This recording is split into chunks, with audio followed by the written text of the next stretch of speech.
Good morning, everybody, and welcome to our session with Dr. Nigel Paine, recently doctor, even though he should have been a doctor many, many decades ago. Lovely to see you all, and I want to invite you just to become present to this session together, because I don't know about you, but any of you who've been to the conference before, I always find it very busy and hectic, and we're running around and always feeling like we're missing some other talk we'd like to be at as well. And then I know so many of us have traveled in from different parts, either yesterday or this morning. So I want to invite us all to become present to this session. And to do this, I'm going to invite you to put your feet flat on the ground, if you can. Put away your notebooks just for a moment, if you can, and your pens. And I invite you to just close your eyes, put one hand on your belly, one hand on your chest, and just focus on your breath. Just focus on your inhalation and your exhalation, and noticing where your inhalation is and your exhalation is in your body. If you're noticing that your inhalation starts high up in your chest, then see if you can push it down lower in your body. You can imagine that you're expanding a big balloon, a big bubble in the lower parts of your belly, your lower waist, your lower back, expanding that big bubble or that big balloon as you inhale and as you exhale, pulling your belly button back towards your spine and just letting the air out. It doesn't matter whether you inhale or exhale through your mouth or through your nose. Just allow yourself to become present to your breath and to your body. Feet flat on the ground. Notice how your feet feel on the ground. Notice, can you feel your toes? Can you feel your heels? Can you feel the sides of your feet? And as you're here with this, if any of you are feeling resistant to this, that's okay. That is okay. That's normal. I want to invite you, as you're just sitting here focusing on your breath, your inhalation, your exhalation, and your feet on the ground, I want you to think about a time, maybe in the last few hours, maybe in the last few days, the last few weeks, when you felt truly present and connected to another human being. So really present and connected with another human being. As you just focus on your breath, allow your body to relax. Maybe it was this morning before you left the house. You connected with somebody, a family or a friend. Maybe it was on your way here on the train or the bus. Maybe you connected with a stranger and just had a few words, nice few words. Maybe it's in the last few weeks with a colleague, having a conversation and you realized you were really on the same wavelength with something. And just notice as you think about that connection with that other human being, how it felt and how it feels, just thinking about it now. How it feels in your body. Notice if you can actually feel something physically. Do you notice as you think about that your shoulders relax, or that you feel like you can move closer, lower into your breath? Or maybe you notice a nice feeling of lightness. Maybe you feel a tingling in one of your limbs. Just notice what you're feeling. Maybe you're noticing an emotion. Maybe it's somebody that you love dearly. Maybe it's somebody that you haven't seen in a while. Just sit with this. And what we're doing here is just activating your parasympathetic nervous system so that you can be really present and open to the session that we're going to have with myself and Nigel. So just keep focusing on that breath, your feet flat on the ground. And whenever you're ready, just keeping your eyes closed, rub the palms of your hands together, create a little bit of heat. Place the palms of your hands over your eyes if your eyes have been closed, and just readjust to the light really nice and slowly. Thank you, everybody. Okay. So we'll come back to this exercise later in our time together. Hopefully a lot of you enjoyed just becoming present to the session and activating that parasympathetic nervous system so that you are open to learning, so that you're open to being creative and thinking about everything that we're going to be covering today. So I'd like to introduce Dr. Nigel Paine.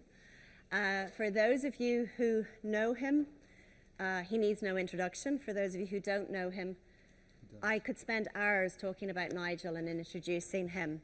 I met Nigel for the first time over 10 years ago, and we were introduced by a client that we were working with, and we were producing videos and coaching content. And when I was introduced to Nigel, I remember the first moment I met him. It was online. And the passion that I experienced from this man about learning and change and growth and people was infectious. And since that day, I've been honored to call him my friend. He has published over 100 articles. He has written nearly 10 books. He has traveled the world teaching and growing and transforming organizations. He, for several years as a non-academic, worked in the University of Pennsylvania. I mean, how many universities take non-academics into their realm?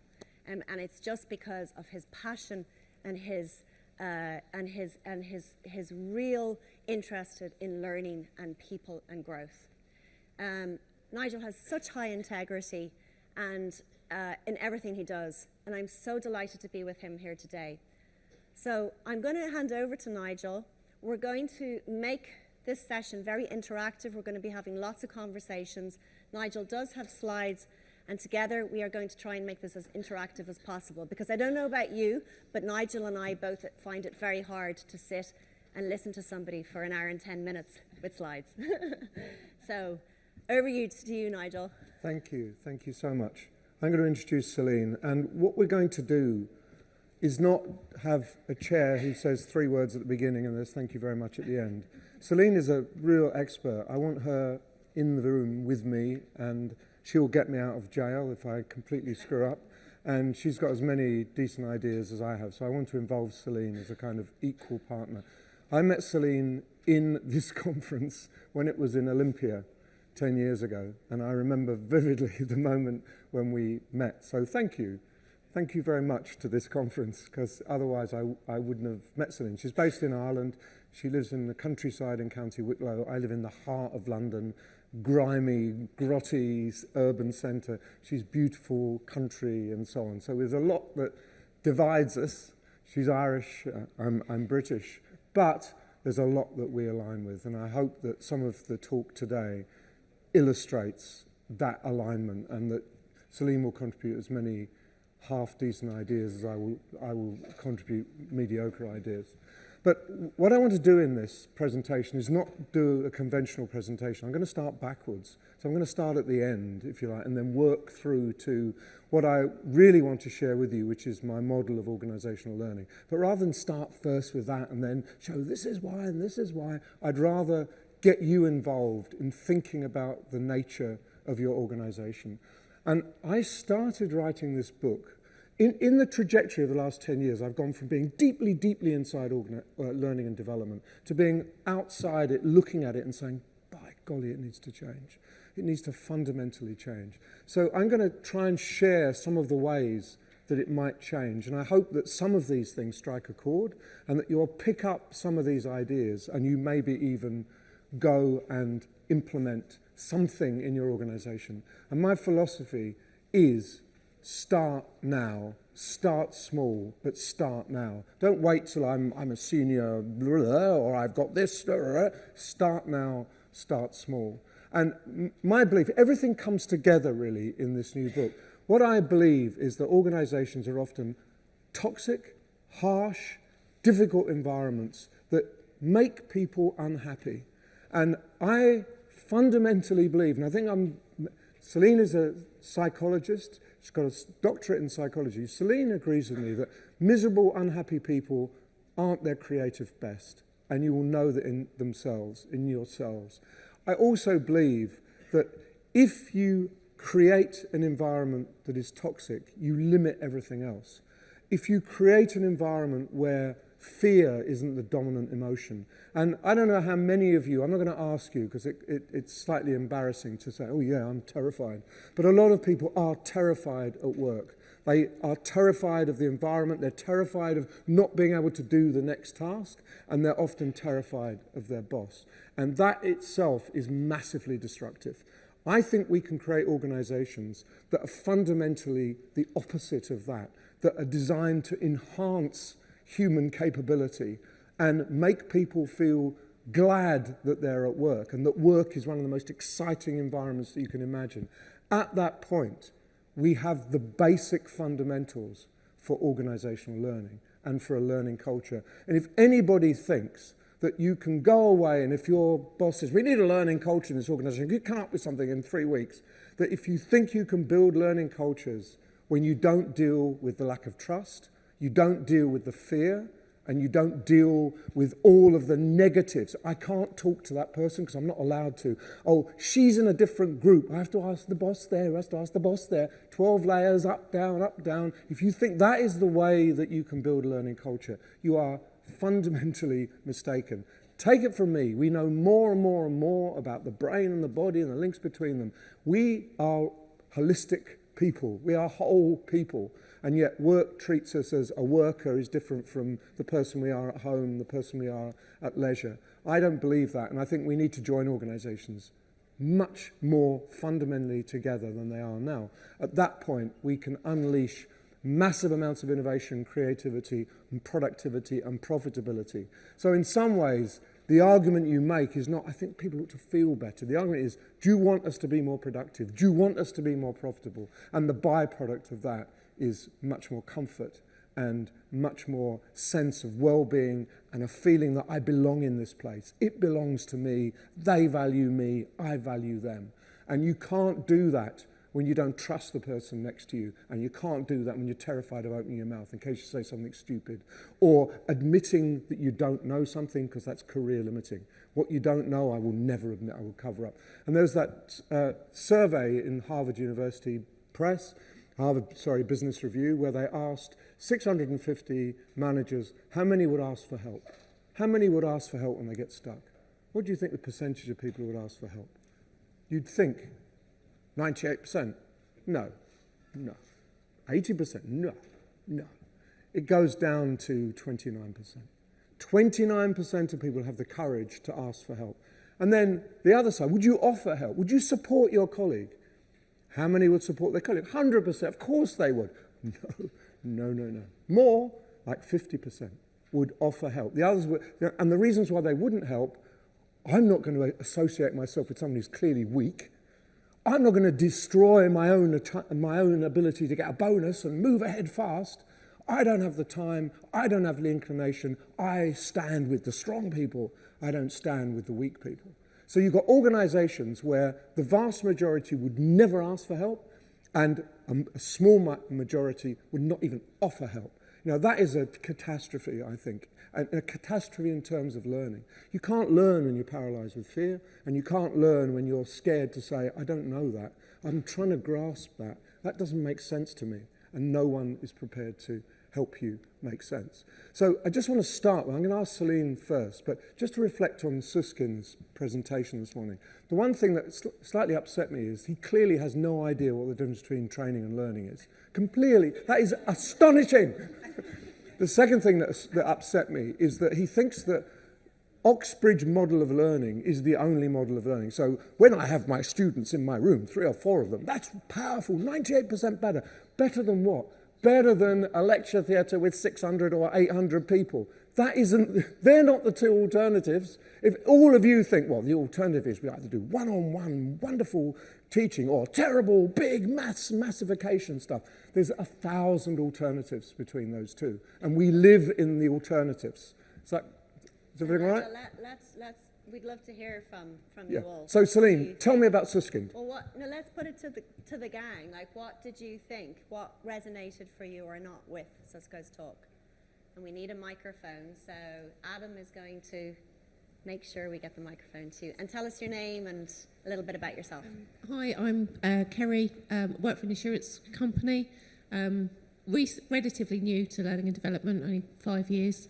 I think what I took from this morning, and I was talking about it with my line manager, is that it's asking the right questions, the difference between what it can and can't do and what it should and what it shouldn't do, and how we can then interpret that into the workplace. Because I don't think we can remove the human, the accountancy example he gave of why does somebody come to you for the personal touch? Well, no, it's to do their taxes and finances, but the reason they stay is the human touch and the human interaction. And trust. You trust that person that he will do the best job or she will do the best job for you. Trust, really important in those relationships. Which I think you can only get with it's harder being face to face. To trust it is a bot coming up on the screen. Yeah. So for us it was how do we ask the right questions and how do we make sure we're not justifying using it because we're scared of losing that human interaction when maybe we don't need it in that instance. Yeah. So it's staying really curious, asking questions. Yeah, which I think as adults, a lot of us kind of dampen down. We stop asking questions the way we did as children. Yeah, so lovely. Thank you so much. The whole of action learning, the theory of action learning is based around the idea that if you ask smart questions, you get to some kind of truth. That you explore problems by asking questions, not parachuting in solutions. And you get ownership. When you're asking questions, you end up with everyone agreeing that's clearly the way to go. So the whole theory of action learning, developed by Reg Evans in the 1970s, 80s and 90s, Reg was right. Fundamentally, smart people need to ask smart questions. I think that's absolutely right. Yeah. Any other responses? Yeah, go ahead. We need the microphone. Oh, sorry. Adam. Oh yeah, we've got one down here. Sorry, we actually need a mic because they're recording because it's been recorded. We'll come to you afterwards. Otherwise, you'll be lost from history. Yeah. And you don't want to be lost from history. We'll be in big trouble. Go ahead. It made me think about so many things. It made me think about labels, white collar, blue collar. Made me think about assumptions we make about the learners and who they are and what their needs are. I was really pleased that we did get onto some practical stuff, so some thoughts around how you might do things. But I think the challenge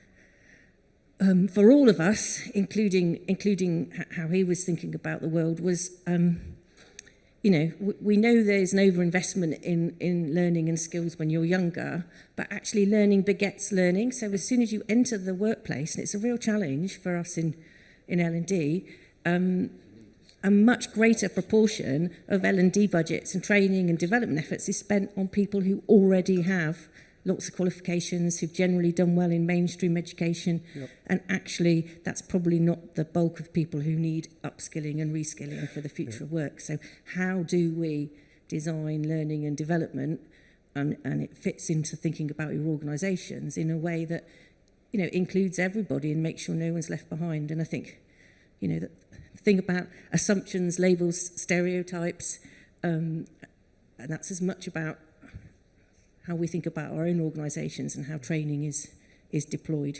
A really good point. It's about self-belief.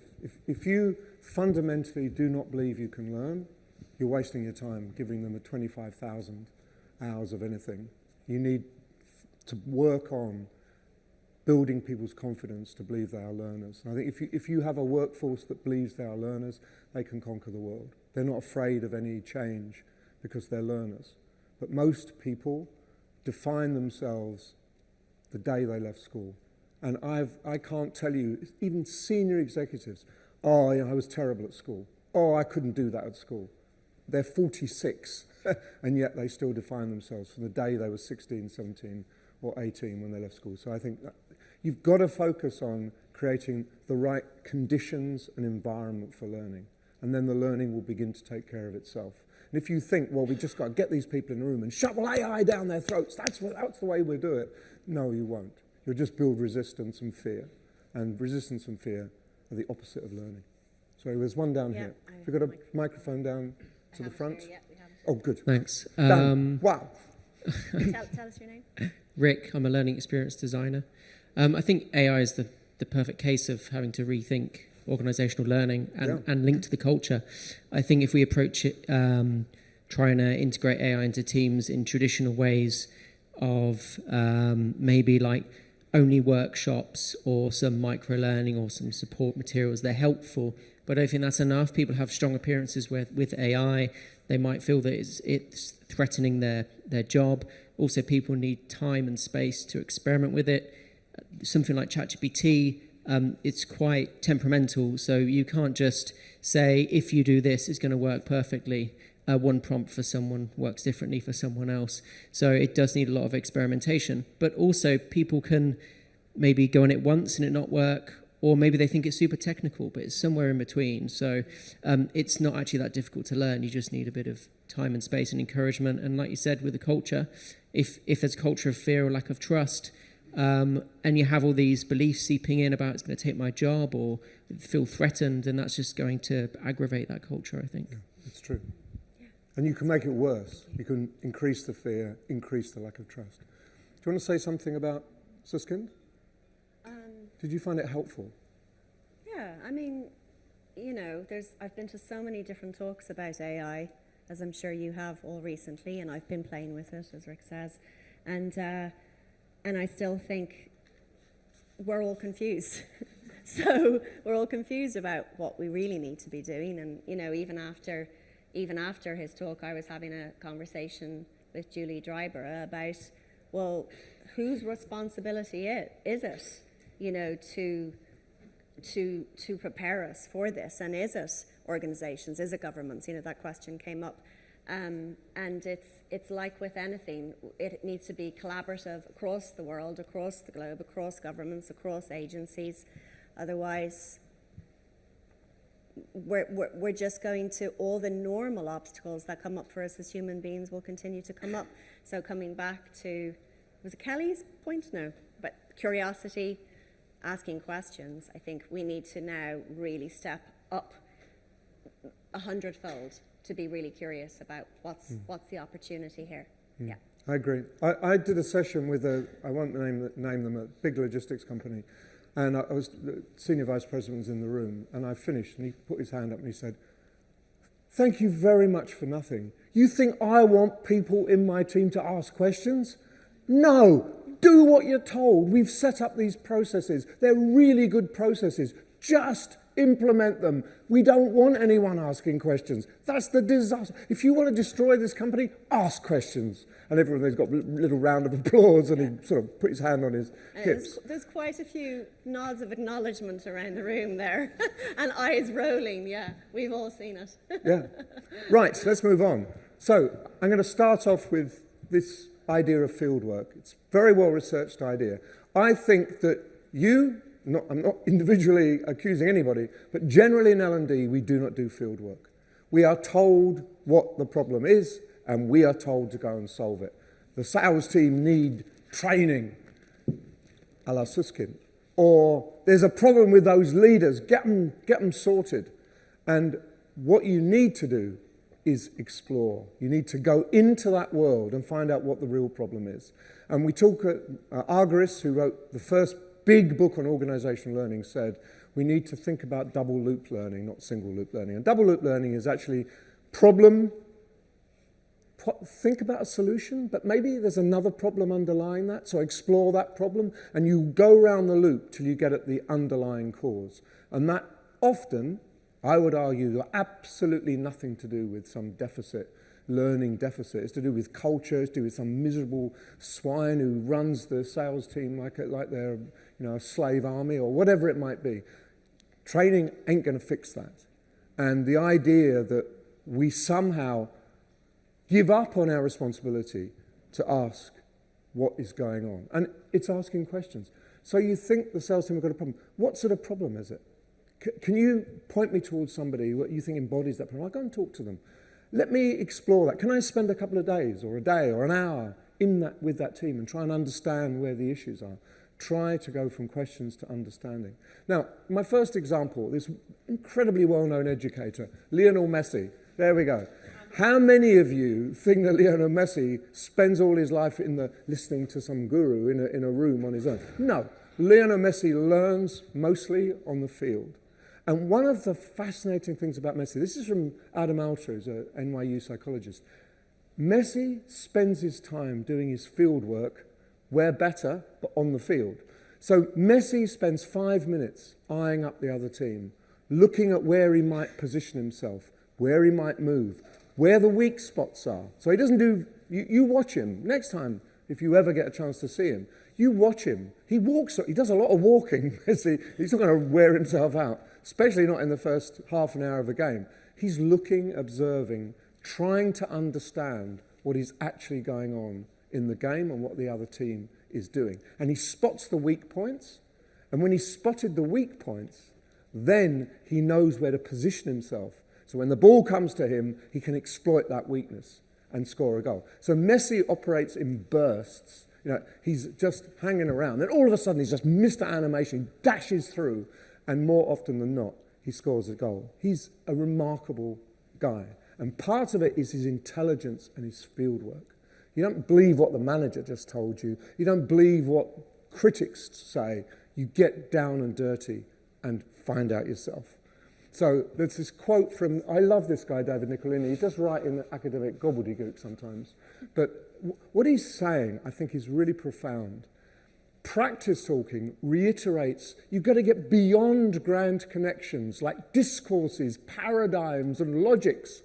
There's a daily reality of local tactics, pockets of resistance, dialects, collusions, contradictions. That is the life of an organisation. It is not in paradigms and models and great big structures that the CEO presents brilliantly. That is not how they work. They work in contradiction, dialects. How many of you would say, oh, I've never known anyone speak a slightly different language to the rest? Of course, everyone does. They've got their own views of the world mediated through language. Now, to me, what that is summing up with is David Nicolini is saying, get down and dirty. That's what he's saying. If you don't understand the pockets of resistance, why are there pockets of resistance? You don't understand the local tactics. Local tactics mean, how can we screw up this plan? How can we get what we want as opposed to what someone else wants? All of that stuff is the real essence of what makes organisations tick. And if you're somewhere in Planet Zog looking down going, oh, that's a lovely model, we'll implement that model, then you're really missing a massive opportunity. And when you are the field worker, people will come to you. You can say to the CEO, look, this is what I've learned about this part of the organisation. Any CEO worth working for will say, tell me, because I just don't have time to do that. I never had the opportunity. But so few people do it. Get down and dirty with the dialects, collusions, contradictions, tactics, and pockets of resistance. I love all those words. And every one of those resonates, I hope. You go, yeah, I know all about tactics, or I know all about dialects. I certainly know about pockets of resistance. So let's talk about IKEA. Ingvar Kamprad, dead. He died in 2018, I think, at 93, still chief executive of IKEA at 93. Amazing guy for all sorts of reasons. But one of the things that he said was that this organisation needs ideas and development, and it can't do that when everyone's terrified. So he attacked that. And if you talk to IKEA people, they're kind of happy people. I once spent some time with the leadership development people in IKEA, and I said, well, what do you do that's different? They said, we have fun. They go in and they design a room to be fun. They explore, they joke, they laugh, and guess what? They also learn a little bit about leadership. But they don't go in and say, now, here are 4 models of leadership development. This is, we're going to focus now on how you give good feedback. That's a kind of byproduct. The real thing is to get the leaders in the room, happy, talking, feeling, wow, this is such a great company. That's what he wanted. He wanted everyone who works for IKEA to say, this is a great company. Their attrition rate, retail attrition, is about coming up to 100% a year in most places. IKEA is about 30, 40%. Still a lot, but it's way, way lower than the rest. Why? Because they work at it. They also, that's the old CEO. The new CEO, Jesper Brodin. Jesper said he sent all his senior executives the Go Bananas card. And the Go Bananas card is, if you do something crazy and it all goes wrong, this is your get out of jail card. So he didn't give everyone 10 cards. He said, you got 1 card. So the example that I heard was from the head of the CLO, and she said that we had pretty good procedures for flexible working, but I thought we could do better, but it's really dangerous. You touch that, and everyone's going, no, no, no, don't touch it, don't touch it. So she said it was really risky, so I put my bananas card on the table first. So if it all went wrong, I had some protection from the organisation. In fact, it went really well, and they modified the whole thing. But without the Go Bananas card, she probably wouldn't have done it. She would have been too nervous about the potential unintended consequences. But that idea, so he's kind of, Jesper's kind of building on the previous CEO and trying to say, if you don't take risks, we're going nowhere. If you don't innovate, we're going to die. And the whole of IKEA's philosophy was based on the fact that when they started this flat packing of goods, they had all of the wood made in Sweden. And the Swedish furniture associations got together and they said to the manufacturers, if you carry on working for IKEA, we'll never give you another piece of work. They're putting us out of business. So to a person, the Swedish manufacturers turned their back on IKEA and said, no way. So there's a real problem. That's a young organisation, 5 or 6 years old, about to go out of business. So what did he do? He went round Europe looking for where could I get manufacture done, and he chose Poland. And they invested a huge amount of money in Poland in getting capability. And for the first number of years, all IKEA manufacture was switched to Poland, and it was easy to transport it all over Europe in the early days of IKEA. And it not only overcame that real death ring, it helped the organisation prosper. And he realised at that point, I don't have to just manufacture locally. And he began to build manufacturing all over the world to reduce the transportation and so on. But it might not have been like that if he hadn't swallowed his own medicine and thought, there must be a way around this. I need to ask questions. I need to think broadly and not go down we're a Swedish company manufacturing in Sweden, because it would have been a total disaster. So Nigel, I think this is a really good moment to just have everyone think about, there's if we just, simple terms, think about, there's the system within which we're working with, which is either enabling us or hindering us from doing all of this, from asking the questions, from doing the field work, from being okay to make mistakes. There's a system within which we're working, but there's also us in our own thinking. And we put up a huge amount of blocks, assumptions that we make, our own thinking, feeling sometimes like imposter syndrome.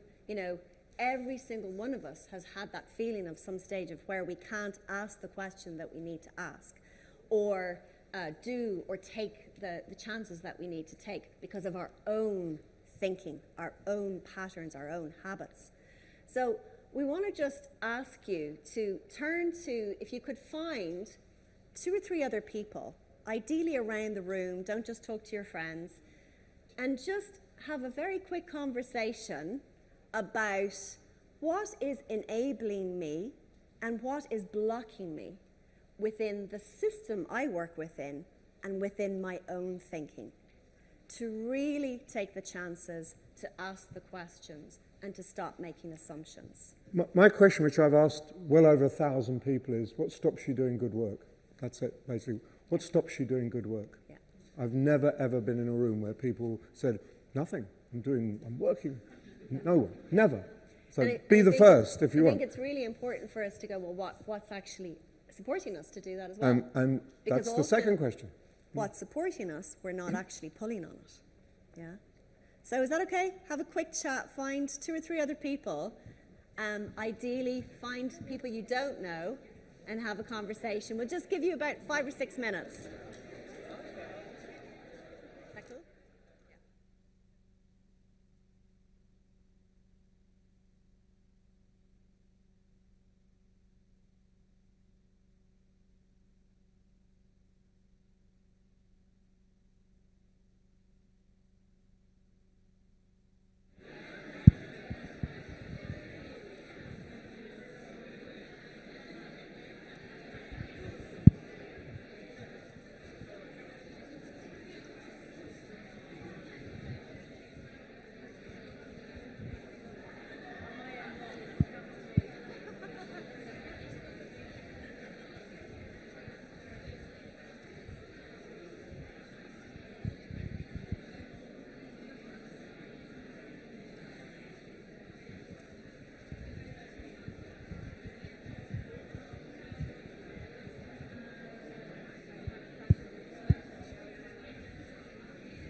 slide on my iPad, which I don't want.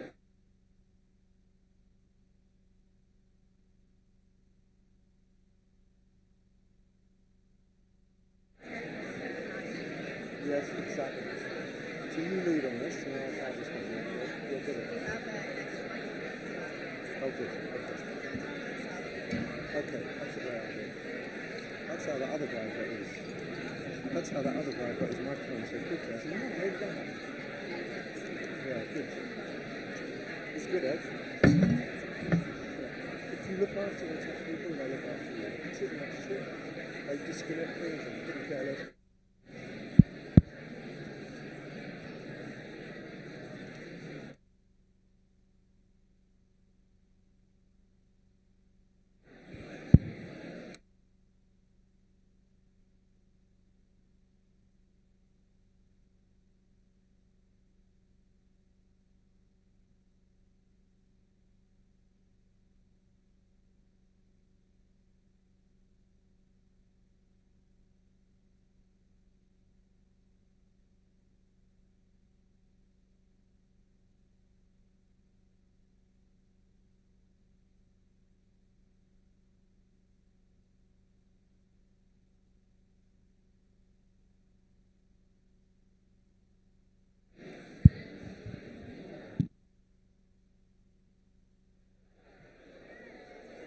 Okay, everybody, let's come back.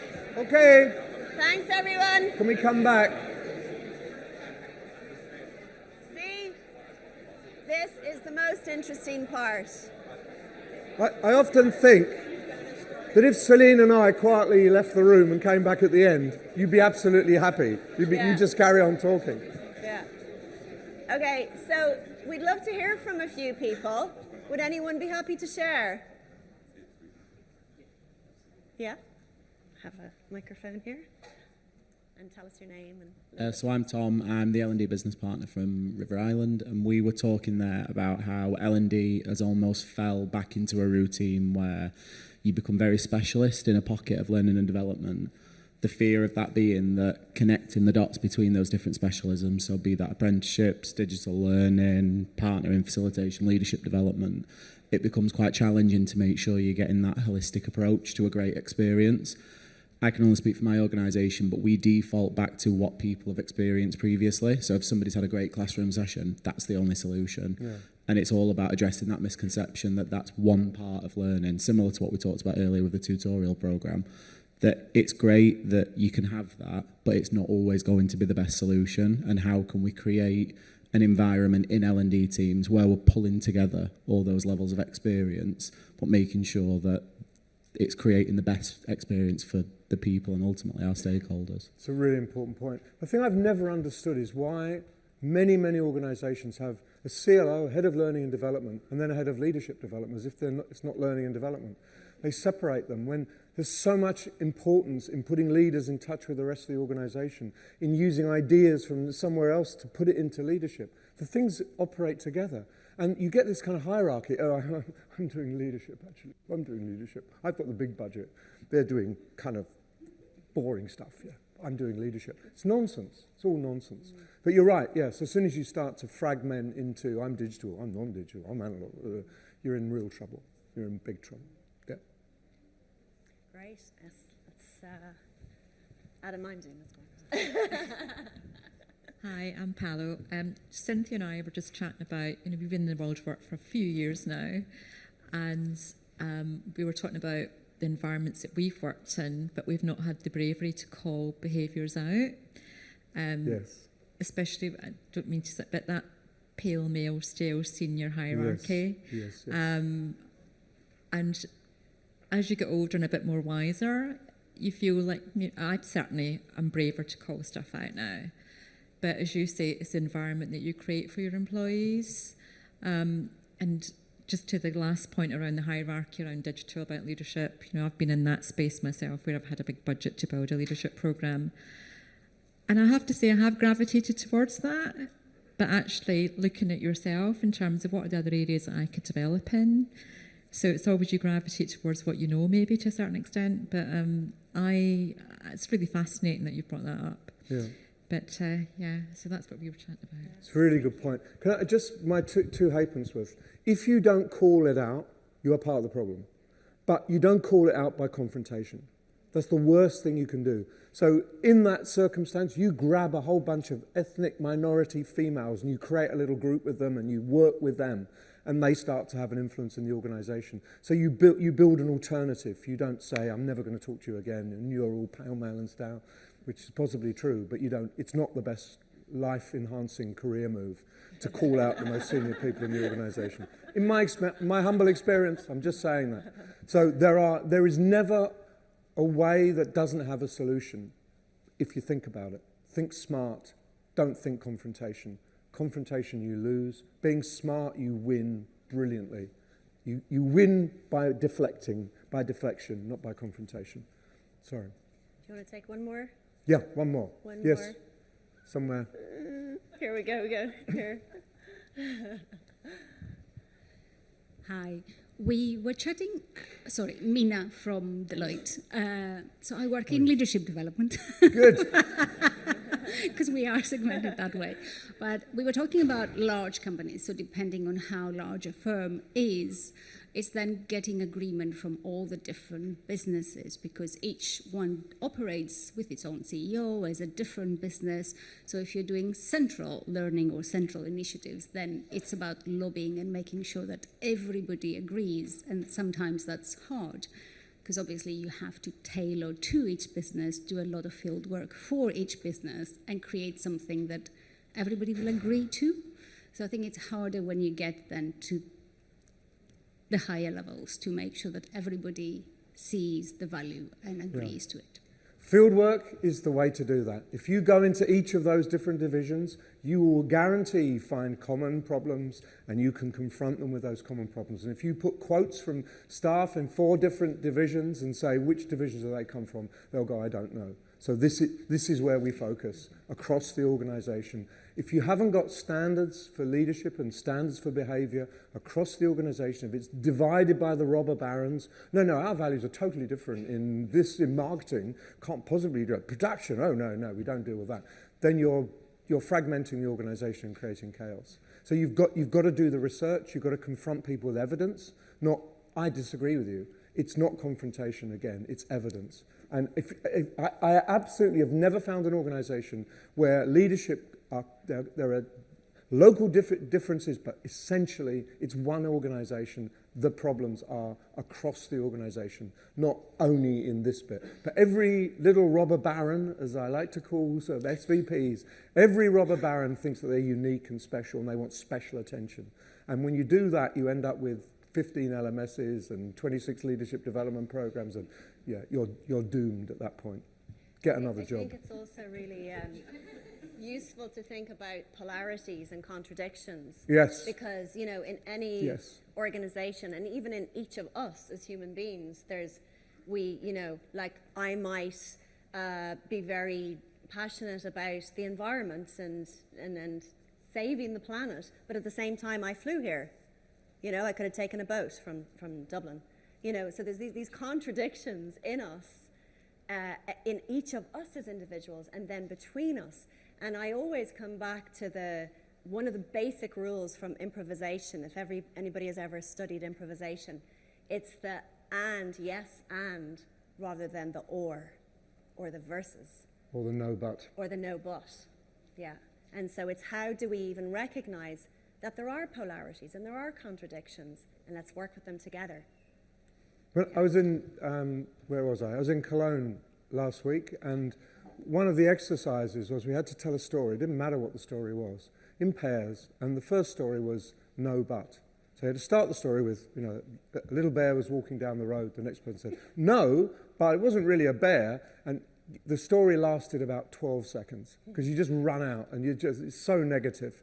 And yeah, then the next thing was exactly the same story. A bear was walking down the road. Yes, and you could have kept going for an hour and a half.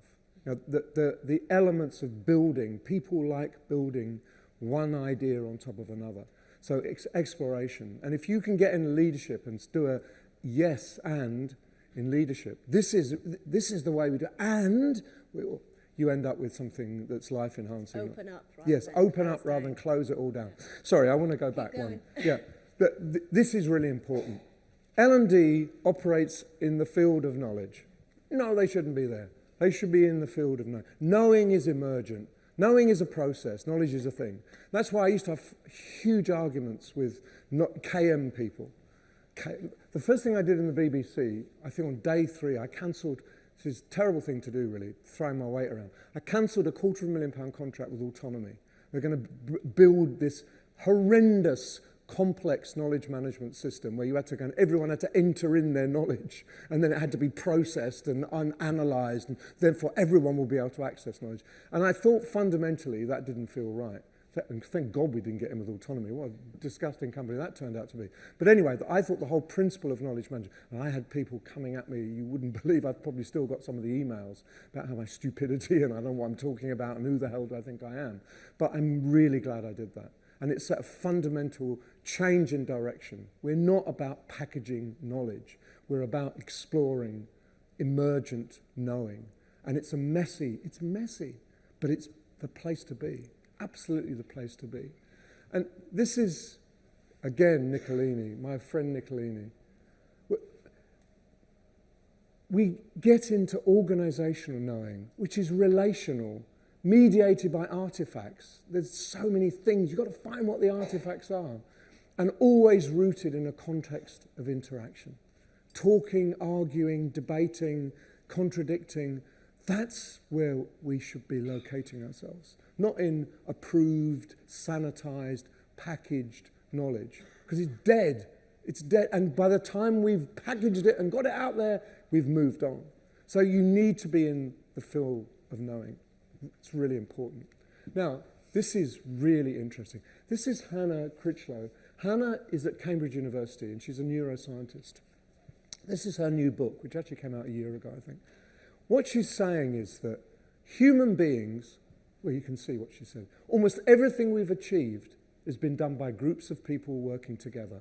Sometimes across time and space, our social, interconnected brains are designed to function best collectively. Stick them all in a room, give them access to this piece of software, make them work all on their own. You're massively undervaluing the complexity of our brain. And in her research for this book, what Hannah discovered was when people are working together, their brain waves synchronize. It's unbelievable. That's a fact. That's not a make-it-up nonsense. Their brain waves synchronize, and therefore you genuinely get a collective intelligence. People build on one another. Yes, and yes, yes, and yes, and yes, and yes, and yes, and yes, and yes, and yes, and you end up with doing things that are extraordinary, solving problems that are intractable. That Reg Revens, good old action learning Reg Revens, believed that the worst fate that had affected the culture of business in the 20th century was experts. He hated experts. He wrote a letter to the Daily Telegraph saying, when are we going to get rid of this cult of experts? We hate experts. And his belief was that an expert stops the conversation. They're the expert. And many problems are what are called wicked problems. A wicked problem is there is no solution, obvious. And sometimes if you intervene, you make it worse.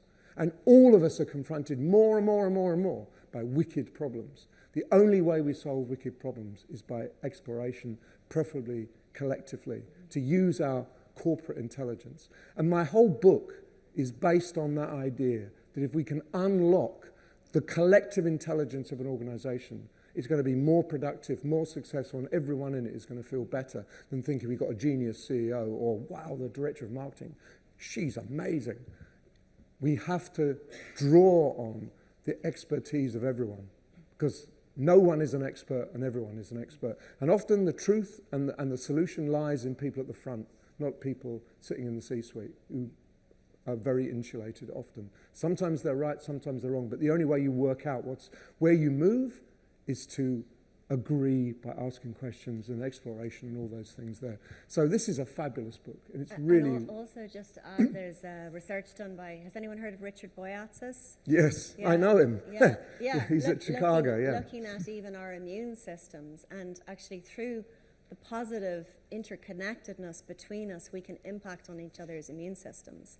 So actually really working collectively and connected impacts on our health, our well-being, Yes. as well as our productivity. Yes. You know, and I mean, that's why we started with just getting you to think about the last time you felt a real present connection with somebody, because we're not using enough of that. Yeah.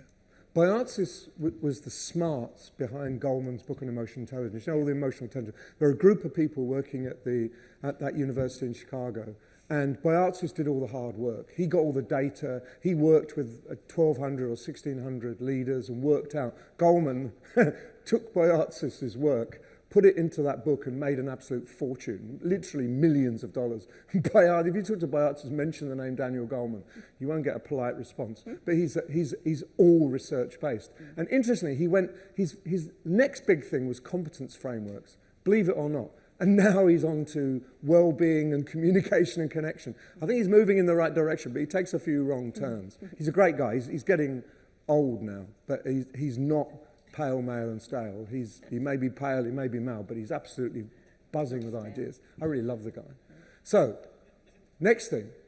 I therefore, by a massive leap of faith, which you can agree or disagree, came up with these 7 principles of organisational learning.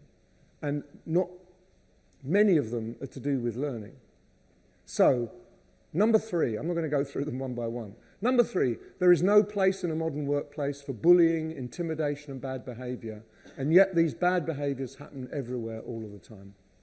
So if you want organisational learning, you've got to deal with that stuff.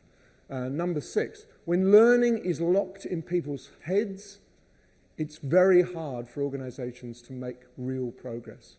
When learning is out there, accessible to all, the organisation can transform itself, not once, but on a regular basis. We live in an age of increased uncertainty, number 7, where agility and resilience are absolutely key. But resilient, agile organisations need resilient, agile employees. The foundation of resilience and agility should be based on working with others, not on looking after yourself. And there are programs that say how to become resilient. You need to be resilient on your own. I don't care about everyone else. They can all go and have nervous breakdowns. Well, I'm going to be resilient. It's a false premise. You build agility across the organisation. So there are 7 principles which I explore in the book. And you could say that's a damn cheek. You know, you've made a massive leap of faith, which in some ways I have. But I do think that you can't separate healthy organisations from healthy people working in them. And more on the news today, by 2040, if we carry on, there will be another 7 million people unable to work of working age because of health, mental and physical problems. By that time, kiss goodbye to the economy, because how are they going to be supported? People in their 40s, and this whole idea of major life-changing disease, mental and physical, is an epidemic. And organisations have got a responsibility to fix that. You don't just say, oh, she's a bit slow, we'll get rid of her next week. You've got to say, what can we do to create vibrant, healthy organisations with vibrant, healthy people? So I think there's a moral responsibility as well. Maybe you think I'm pushing that too far, but I really do think this is serious. We're talking about the collapse of civilization as we know it, particularly as it could be nuclear missiles from Russia heading our way. We have got to think big picture, about the way people play in the world, not just do your job. Here are your competencies linked to your job. Celine and I were saying earlier on, jobs are completely outdated. What a stupid concept, that you've got something that narrows you down and focuses you. We need jobs that are leaky. No one should be in a job that isn't aspiring to the next one, who isn't developing competencies beyond the job, so they can easily slip into the next role. So it's like if your job is a toothpaste tube, someone has to get a razor blade and cut down the side so the toothpaste oozes out round the edge. It's oozy, messy, but we've got to be in this continuous development environment. And jobs kind of limits us. Jobs say, I do my job and I do it really well. I don't need anything else. That's where conflict, contradiction, and where people just stop learning, because I can do my job. Yes, go ahead. Hang on. Claudia from Tetra Pak. First of all, thank you for using Messi as an example. I'm from Argentina. So exactly. I agree. I knew that, which is why I was searching around Thank for. you. I thought, are there any good football players in Argentina? Let me just. Oh, I found Messi. So I agree with you. Learning shouldn't be locked in people's heads. But what's the way around that, if not technology, or at least supported by technology? Because if I hear you correctly, you don't like knowledge management systems and stuff like that. So how do we go about that in big organization, geographically spread, etc.? So Communities of practice, online groups, places where ideas are stored, easy access to success and failure, to projects that worked, the projects that didn't, lessons learned. Put it in the language that people understand, not in the language of knowledge management. That's the way to do it. But yes, technology is 100% critical. You can't manage without it now. Neither should we. And the difference between the late 20th century books like Senge's The Fifth Discipline, Agaris's book on organisational learning, they don't mention technology. It wasn't a thing in the same way. Now you'd be insane not to mention it. And when we got AI, goodness me. And one of my beliefs about AI is, if you put AI into a dysfunctional organisation, my God, you're going to make it more dysfunctional. Yeah. It's going to split, separate, cause people to fight each other. It's going to be a disaster. You bring it into a healthy organisation, that organisation is going to buzz and become massively more productive. Like we're talking about 20% increase in productivity. Unprecedented since the beginning of industrialisation. So AI is both a curse and a joy. But I promise you, wait what it does to organisations where people are locked out. This is about me. I know how to do it. I'm not telling you. This is my problem. How many organisations, for example, use the phrases that you use to get AI? How many people know about, share those phrases or say, that's my phrase that gets really good results? You've got to know, share it across the organisation, not just know it yourself. And you see the divisions. I promise you they will come. Go on. Do you want to say something? No, I was just thinking about a book I came across recently. I can't remember what it's called, but by a guy called Jim Dethmer and colleagues, and he talks about, I think he has 15 principles of that, of how we create better teams. Yeah. And which, of course, in every organisation is just built of loads of teams. That system is built of loads of teams. And the first, I think, principle he talks about is each and every single one of us having to take personal responsibility and stop blaming. Because if we can take personal responsibility and stop blaming, then we take ownership. And you mentioned ownership earlier. Yeah. And all of those principles align with what you're talking about. Yes, it's true. So there's no mention of content there. Learning should be about content packaged. Learning should be about action, helping people to take action. It should be about process.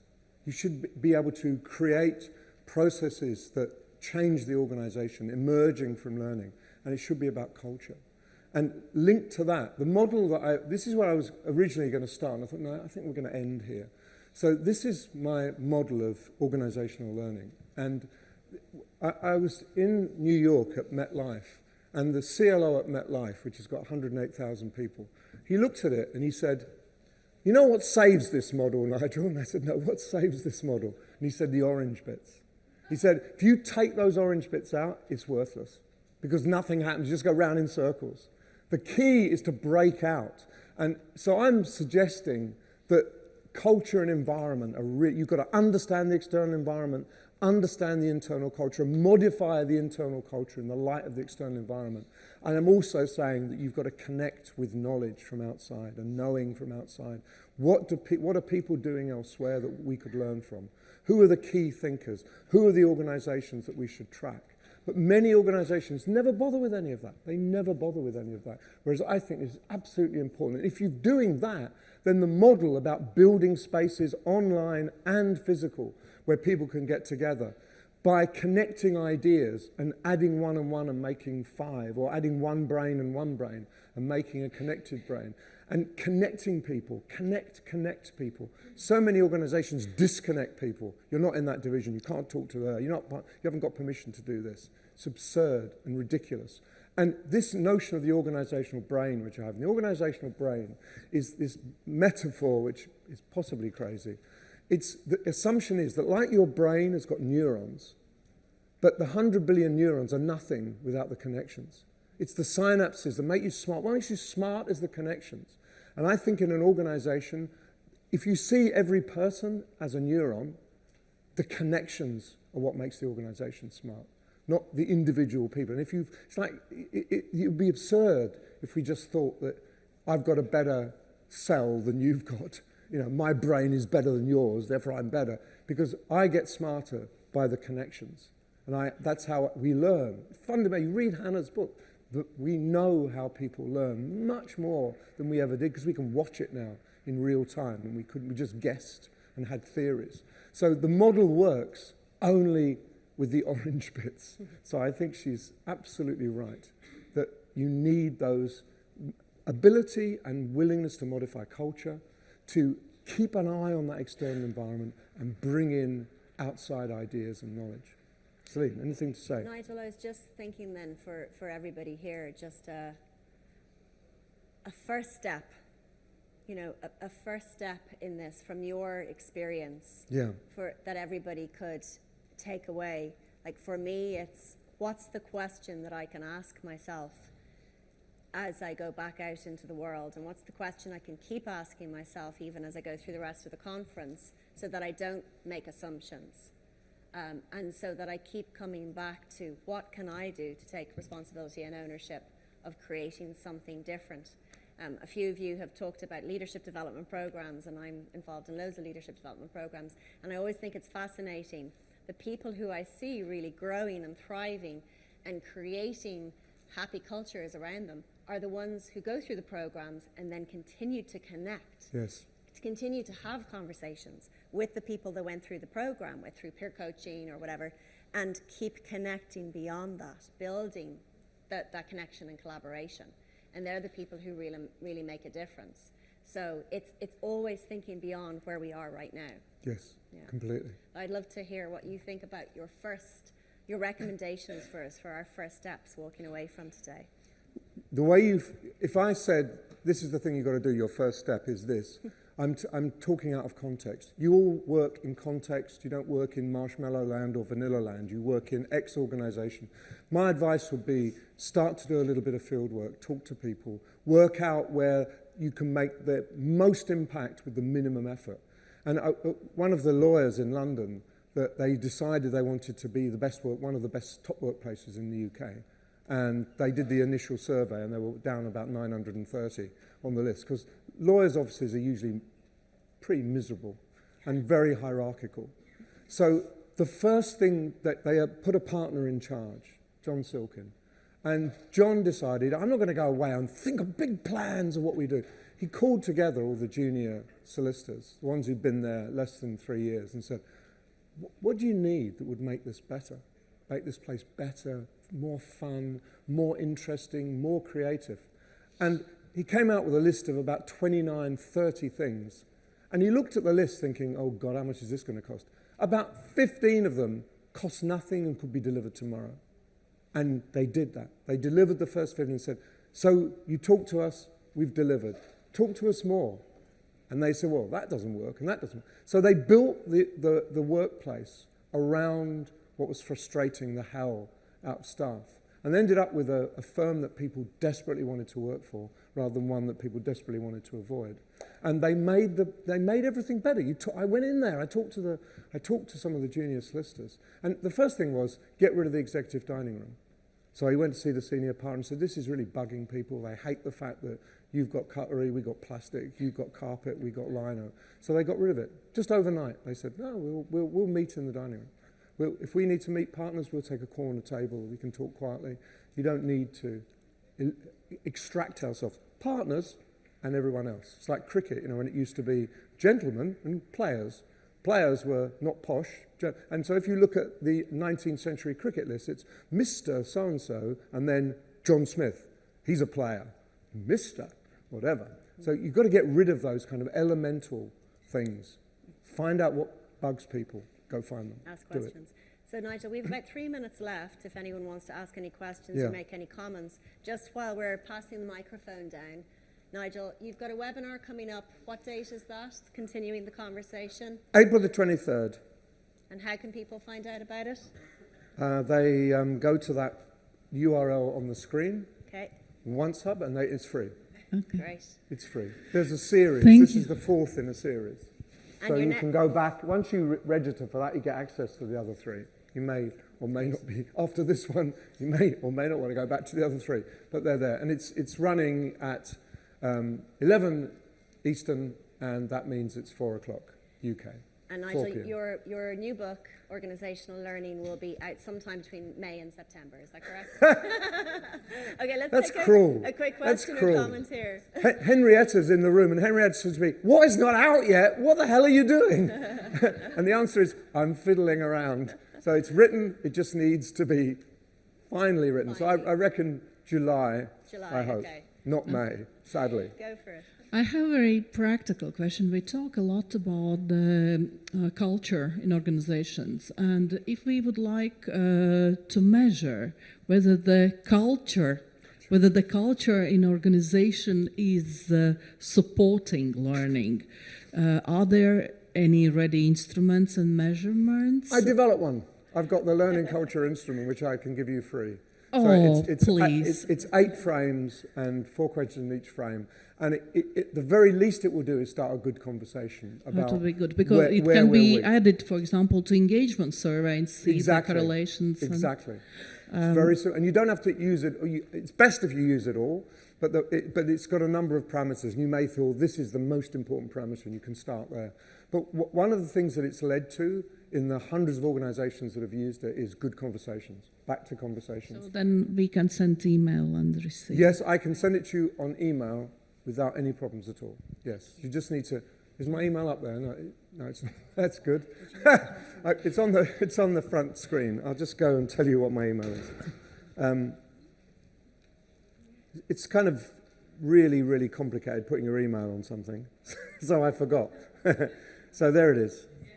NigelPaine.com. And Nigel, we have And another just to question. ask for the learning culture instrument. We have Sorry. another question here. Go ahead. Hi, Nigel.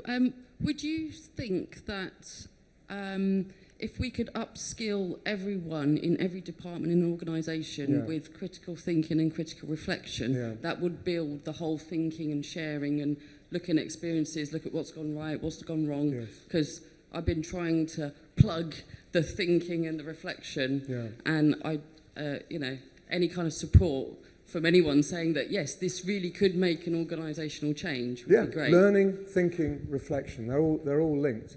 But I call those generative skills, not soft skills. That's rubbish. Don't talk about soft skills, because everyone goes, soft skills. Automatically, term of contempt. Generative skills, they're the skills that build other skills. You've got to get over that message that we need to give people the apparatus to be able to essentially develop themselves. And you can put people in, and I've seen it in organizations. If you believe you can learn, you know about how you can think, frame issues, you put people in groups and they solve the learning problem themselves. They absolutely solve the learning problem themselves. They don't need a package. They need the confidence and the belief and some of the tools and techniques. The other thing you can do is create access to basic tools. Things like, post-it notes online,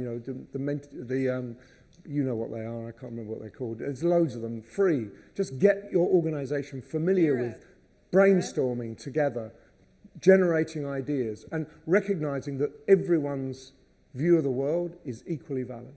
You haven't got, I'm a VP, and you're not. You've got, that's a great idea. And exploring ideas, and getting at the unintended consequences of ideas where things go wrong, and that forgiveness when you make a mistake. All of that is really important. But yes, generative skills are really much more fundamental. There's an IBM report from last year saying that giving people skills based on jobs is fading away, and giving people skills that allow them to build the next job, they're the key skills. And that's IBM, hard-nosed IBM saying that. So you're on the money, I think. So Nigel, we're going to have to call it to a close now. Yeah, we will. Nigel will be around, and we'll all be around for the next few days if you have more questions you want to ask. I guess just to invite you to just, in your noggin right now, in your head right now, just think, what's my one takeaway? What am I going to remember from this first session following the keynote? And Nigel, thank you so much for your passion. Isn't he so passionate? And we'll talk to you all again.